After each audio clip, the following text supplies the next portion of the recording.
Your conscience is more of your individuality. It's peculiar to you.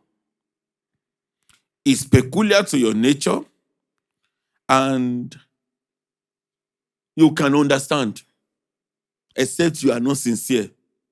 You can understand what your conscience is saying because it is part of your nature. Except your conscience is weak, your conscience is dead. Bible says even Gentiles, because they do not have the law of the Lord, they accept it that their conscience and their thoughts was enough to guide them in pleasing the Lord. Your conscience is a God-given capacity for you to exercise self-evaluation. Do you know that many things that you complain about somebody or that you are not well at peace with, they themselves, they know. It could be that they don't have the power within them to wage war against that thing. Or they just allow their weak conscience to prevail. They know.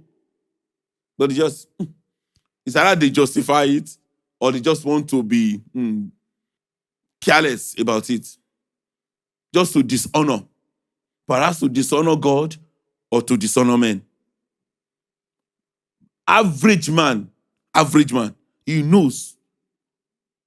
Especially if the conscience is a bit alive.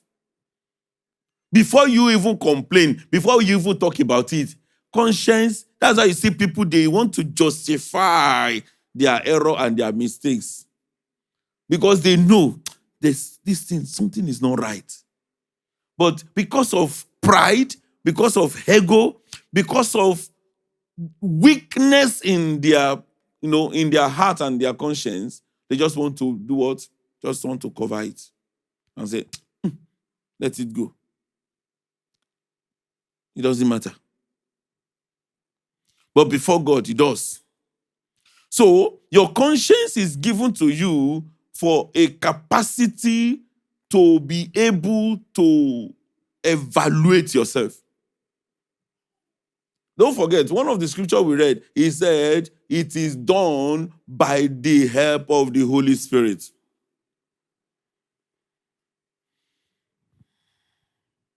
That's number one. Self-evaluation.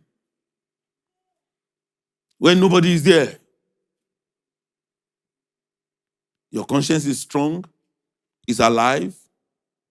Your conscience is enough to call you to order. Except you just want to dishonor God or dishonor man. Your conscience is powerful enough to call you to order.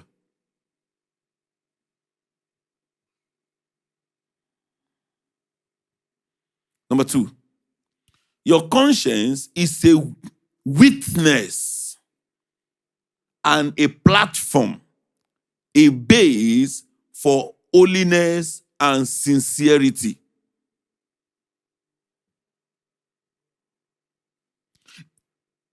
For holiness and sincerity. For example,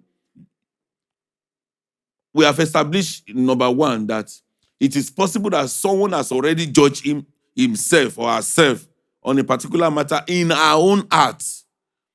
So when you come to that matter, it's not new. You just say it doesn't matter. Or because just want to dishonor God or dishonor man. The person knows that this thing is not right or this thing is right.